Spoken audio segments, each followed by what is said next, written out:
Bienvenue sur Launch Control. Aujourd'hui, comme promis, on fait l'essai de la 370Z. Donc je vous invite à monter à l'intérieur et on va commencer. Donc je commence à faire l'essai parce que c'est ma voiture et ensuite Michel va faire l'essai par la suite et il nous dira un petit peu ses ressentis en tant que passager et en tant que pilote, on va dire.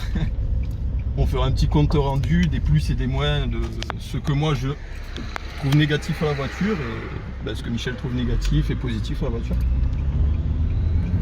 Et surtout la comparer à la BMW M2. Voilà, d'ailleurs la BM elle est laissée là. J'espère qu'elle sera toujours là. Quand on revient, elle est sur 4 jantes. Du coup je vais fermer la fenêtre histoire qu'on n'entende pas trop le vent. Donc est-ce qu'on passe? Oui, on a un rejetant.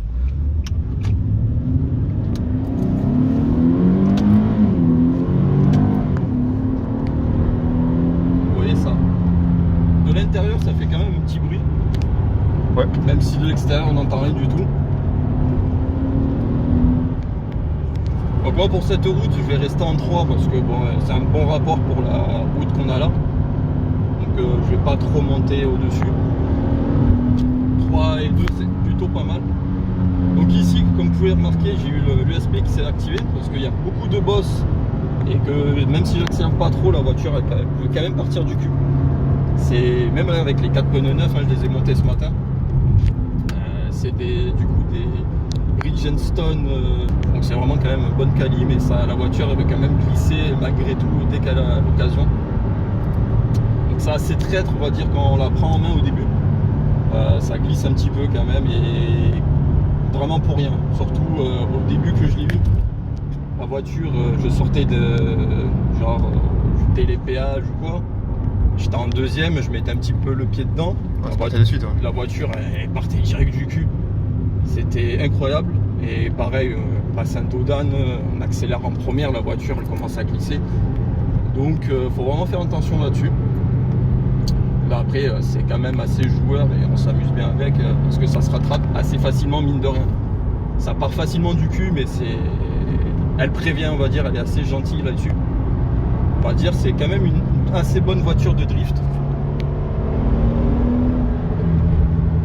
Monsieur le chasseur là, on va éviter qu'il me tire un calibre 12 dans l'épaule. Alors là, une 206. Ah là on a le combo là. Qu'est-ce qu'il nous fout? Fait peur. Ah, il laisse passer au moins, c'est gentil. Et il laisse passer, il a fait la prochaine, ouais, la prochaine c'est pour toi. Ah putain, virage.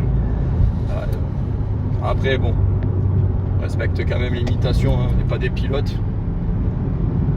Voilà, bon là, j'aurais bien tenté mais je suis pas sorti du virage. C'est un petit peu dommage. Voilà, on reste en 2 avec un peu de régime comme ça.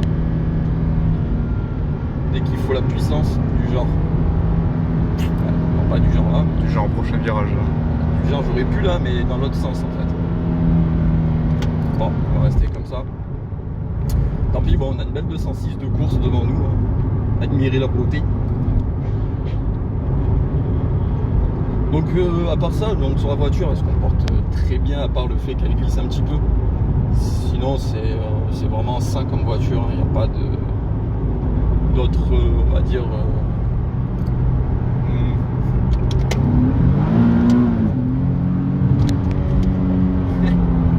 propre.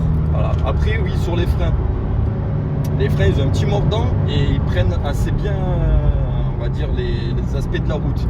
Donc si vous freinez sur une bosse ou quoi, vu que la voiture est un petit peu rigide quand même, si vous freinez sur une bosse, la voiture elle va vouloir aller vraiment dans la bosse. Donc ça faut le savoir aussi. Hein. Par exemple, voilà, si vous avez une route un petit peu défoncée comme tout à l'heure quand j'ai accéléré, la voiture elle veut vraiment aller se foutre là où la route elle est défoncée en fait. Après c'est des petits trucs à savoir, mais quand on le sait, après c'est vraiment un petit jouet qui est assez abordable encore pour l'instant. Oui. Donc franchement en qualité-prix on a 328 chevaux pour celle-ci. C'est vraiment pas dégueulasse. Hein. Et vous avez tout le confort à l'intérieur, chez le chauffant, tout ça. Donc vous pouvez même l'utiliser en daily, c'est ce que j'ai fait vraiment pendant très longtemps. Et d'ailleurs je vous ferai une petite vidéo combien ça coûte une 377 en daily. Tous les frais, etc. Combien ça m'a revenu. C'est vraiment, on va dire c'est raisonnable quand même pour ce genre de voiture. Parce qu'au moins l'avantage c'est que quand vous voulez doubler, comme là vous avez pu le voir, on met un peu le pied dedans et ça part direct. Après la consommation quand on tape dedans, évidemment, hop, ça consomme un petit peu. Donc ouais voilà, moi en tout cas cette voiture, j'ai vraiment tombé amoureux dessus. C'est vraiment une voiture assez marrante, on va pas se mentir. Surtout avec la petite boîte automatique, franchement je prends bien mon play. Ça me rappelle un petit peu quand je jouais à Gran Turismo, Forza, Project Car, etc. Quand on était au Playseat, qu'on passait les vitesses, voilà, c'est vraiment pareil, c'est vraiment du pur bonheur. Petit enfant devenu grand. Ah ouais, petit enfant il se fait plaisir. Bon du coup je vais te laisser le volant. Allez. Donc Changement conducteur. voilà. Alors explique-moi vite fait. Alors, pied sur le frein comme sur toutes les automatiques. Et après, tu as un petit bouton ici. Ok. Voilà. Donc, tu appuies sur le bouton. Et après, tu tires vers toi. Ok. Donc, un coup, Voilà. sur neutre. Voilà, encore. Voilà. Et là, après, tu mets un petit coup. Et je tire. Et ça te balance pour monter. Là, Voilà. Donc là, tu vois, tu as le petit plus ici. Ouais. Donc, ça, si tu veux les passer, voilà, comme ça. Et là, le main vers toi. Et il y a un mode auto et un mode palette ou c'est tout l'un ou l'autre? Alors là, tu es en mode palette ou la boîte. Ok. Comme toi. Et ici, c'est le mode d'accord, auto, neutre. Voilà. En gros, quand tu balances vers la gauche, C'est palette. voilà, c'est palette ou auto Ok. séquentiel, on va dire. Allez. Voilà, donc là c'est parti. Alors à noter que sur celle-là, comme beaucoup d'automatiques, quand on relâche l'accélérateur et qu'on est en première, elle avance toute seule, ou elle recule toute seule. Ouais, voilà, c'est ça. Étonnamment, sur la BM, non. C'est reparti. Voilà, c'est reparti. Bon, ça a arrêté, désolé, parce que petit problème de Il camouille. fait tellement chaud Voilà. que le téléphone s'est mis en sécurité. On a toujours des problèmes de caméra, nous. Voilà, bon là, Ça glisse un peu. ça glisse un peu beaucoup. Voilà, donc là, je pense que là, tu as senti ce que je te disais tout à l'heure sur les freins. On t'a freiné, elle a voulu un petit peu partir sur la droite. C'est ça, ouais. Donc les imperfections de la route, hein, tout simplement. Bon, Voilà, c'est reparti, encore des petits problèmes. troisième tentative. Allez. C'est plus où on était. Ah, c'est ça qui vient. Du coup, c'est génial. En plus, tu me disais que des trucs, mais du coup, il est énervé. Surtout la voiture derrière. Ouais. Pressé. Voilà, c'est parti. On met la fenêtre. Ah, la petite fenêtre, oui. Effectivement. Donc oui, tu parlais de l'assise qui était nickel. Ah oui, en passager, ouais, vraiment nickel l'assise. Après, toi, si tu veux un plus gros maintien niveau du dos, là, des lombaires, Et etc. la molette. Ouais, voilà, il y a la molette ici, si vous voulez, de ce côté, durcir pour que ce soit un petit peu plus, quand vous voulez un peu attaquer, on va dire. Pour bien tenir dans les cours. Voilà, c'est ça. Ouais, du coup, pour la direction, je trouve que ça fait un peu direction en mode. Franchement, confort. Parce que tu vois, je peux faire ça. Ouais. Tu vois, elle bouge pas la voiture. Par contre, vous voyez, on sent bien les aspects de la route, quoi. Ouais, C'est- la caméra doit bien vivre. Ouais, là, et du coup, on a un petit capture. C'est avec ça. Donc là, si tu fais moins et plus tu veux, moi, c'est un. Voilà. Effectivement. Voilà. Allez. Bon, après, il faut. Après, c'est un peu dur. Hein, Ouais, c'est sur pas l'autoroute, intuitif. limite, mais C'est pas très intuitif, moi, je trouve. et surtout quand il met en volant. Ouais, voilà. Bon, ouais, c'est comme une boîte manuelle, quoi. Oui, c'est sûr. Mais quand on a l'habitude de prendre des virages Avec les deux mains sur. assez rapidement en boîte séquentielle. Belle petite palette, elles font vraiment plaisir. Ouais, elles sont pas mal. Ouais. Après, il y a deux écoles. Hein. Il y en a, ils disent c'est mieux les boîtes méca.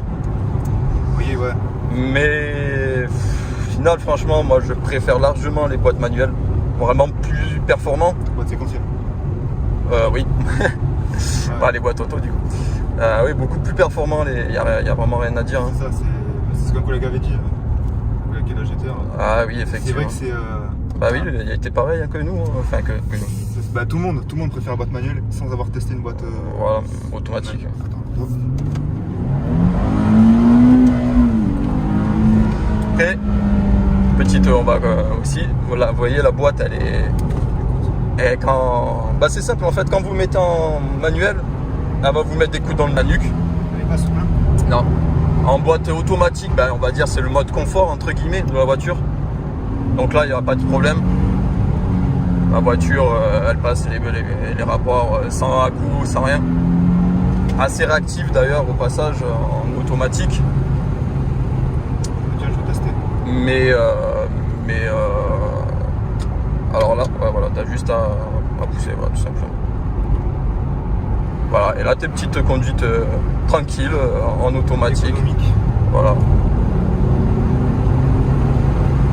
Ah ouais, effectivement. Voilà, vous voyez. Ça n'a rien à voir. Là on a eu enfin, la vitesse qui est passée, on n'a rien senti. C'est pas trop, ça va. Ouais. Bien à droite. J'ai vu le mur de près.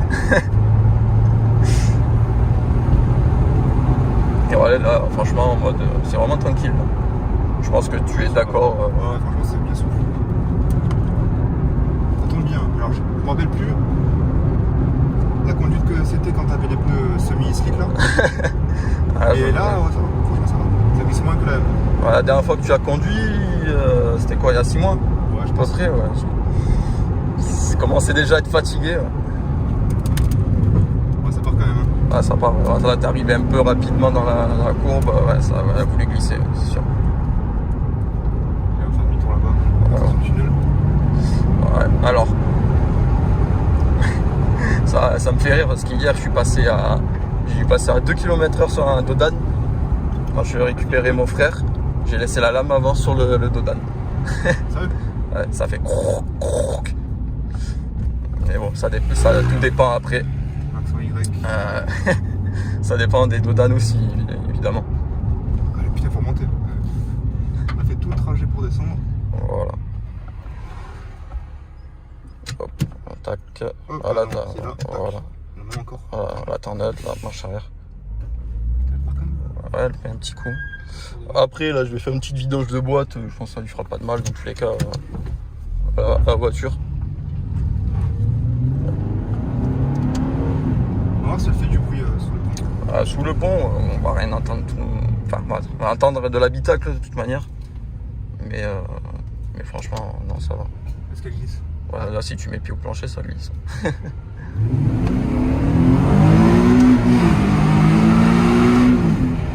glisse, ça glisse. Ah, ça glisse. Ça glisse, ça glisse. J'ai le téléphone, il était. Mais alors j'ai vu le. Ouais, le USP. Voilà. Par contre, ça va, ça se tient bien. Ouais, ça, C'est pas dangereux. faut. Ça glisse droit. Ouais, il faut des bons pneus après sur ce genre de voiture. Ouais. Je sais pas ce que ça aurait donné si c'était. Ah, là, t'aurais fait la même Axel quand j'avais les pneus, encore ce matin, les fatigués. C'est simple, c'est des slicks. Hein. En gros. Là, il y aurait eu tout qui s'était affiché en gros de la voiture. T'aurais dit oh, pop, pop. Qu'est-ce que tu fais là? Bon. Non, mais là, ça va. Franchement, avec les nouveaux pneus, là, j'ai une nouvelle voiture. Là, j'ai l'impression que j'ai une 4 roues motrices en fait. Là, ça y est. Ah, non, mais franchement, comparé à avant, ça n'a rien à voir là. J'ai l'impression d'avoir une nouvelle voiture en fait.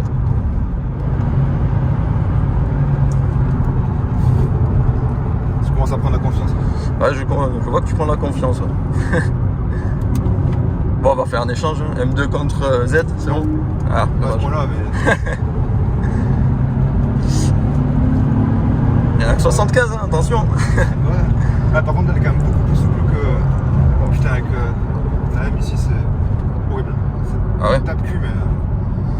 Ça vibre autant. Ça vibre beaucoup plus sur le truc. Du coup, c'est bien, c'est que moi je vais tester la M et vous aurez mon petit comparatif aussi tout à l'heure. Ouais. Donc, enfin, tout à l'heure, dans une autre vidéo, mais pour nous, c'est tout à l'heure, c'est compris. Ah là. Voilà. À peu près 2 minutes. Donc là, on va arriver où il y a la M2, du coup, on va faire un petit débrief dehors. Parce que là, bon, je vais vous avouer, j'ai un petit peu chaud quand même. Ouais, ça devient compliqué. Là, en fait, vous voyez, là, on a un thermostat 8. Donc, du coup, les points positifs que tu trouves sur la voiture. La souplesse. Franchement, comparé à celle-là, la souplesse, ah ouais, largement. Toi, c'est plus. Ah, c'est dur. Hein. Même Franchement, en confort, tu trouves que c'est plus souple. Ouais, je pense que c'est plus souple. Après, l'assise fait plus sport sur celle-là, parce que c'est vrai que j'ai pas la compétition, donc. Franchement, moi je dirais c'est kiff. Franchement, je dirais. Bon, L'assise, c'est kiff, tu trouves? Ouais, je trouve que c'est kiff. Hein, à peu près, on va dire les mêmes configs de siège. Peut-être après sont ton peut-être- réglage, peut-être qu'ils vont. Peut-être un peu plus bas que ceux-là. Mais Ouais, peut-être. Oui. Peut-être ça revient plus à ce niveau-là. Mais c'est ça. sinon, moi je dirais c'est kiff-kiff. Point négatif, la chaleur. Ouais, ça c'est vrai, la chaleur. Savoir que vous pouvez voir ici en fait, si tu mets là, ici en fait, vous voyez que c'est très très mal isolé en fait sous le sous les pédales en fait. Et Ah oui, voilà, et en fait, on voit presque le moteur. voilà, c'est ça. Voilà, c'est mal isolé à ce niveau-là en fait de la Z. Et du coup, vous sentez quand même pas mal le moteur. En plus, c'est un gros V6. Ça, c'est les nouveaux petits pneus. Bridgestone. Voilà, c'est fait plaisir. Des belles chaussures pour la dame. Voilà, après, ok. On est bon. Hein. Après, l'assise, toi, du coup, ça te dérange pas que ce soit plus. Faut s'habituer, mais je conduirai pas comme ça tous les jours. Voilà, parce que moi, du coup, on voit beaucoup le capot. C'est ça. En fait, on voit que le capot. En gros, pour faire un créneau, c'est un peu compliqué. Ouais, c'est compliqué. Mais Mais bon, après, quand on a l'habitude, ça passe. Ouais, après, bon, ça glisse. Moi, je dis que ça glisse plus que l'M2. De ce que j'ai pu Tu tester. verras. Ouais, attends, on va voir. Après, comme j'ai dit, c'est pas ma voiture, je vais pas faire le con. Pareil que si on me prête des voitures ou quoi, je vais pas faire le TV, hein, c'est pas ma voiture. Donc voilà, C'est normal. Hein. j'ai pas envie de te donner 50 000 euros. Moi non plus. J'ai pas envie de t'arracher 50 000 euros. Donc, juste l'ESP sur la tienne, Ça active. tu peux pas les activer. Si, je peux, il y a le bouton ici. Ah, j'aurais voulu tester. Le SP off. Alors, moi, je l'ai jamais désactivé. Parce que j'aimerais bien tester par rapport à celle-ci. Qui part vraiment.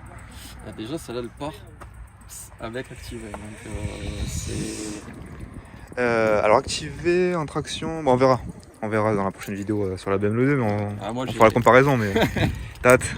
vraiment- Tu me diras ton ressenti. Ouais. Ok. Moi, déjà, cette voiture, franchement, ta M2, elle me fait. J'aime vraiment kiffer comme voiture. C'est vraiment. Ah, tu teases un peu là. Ah, mais c'est vraiment un petit jouet. J'ai pas essayé longtemps, j'ai dû essayer 15 minutes.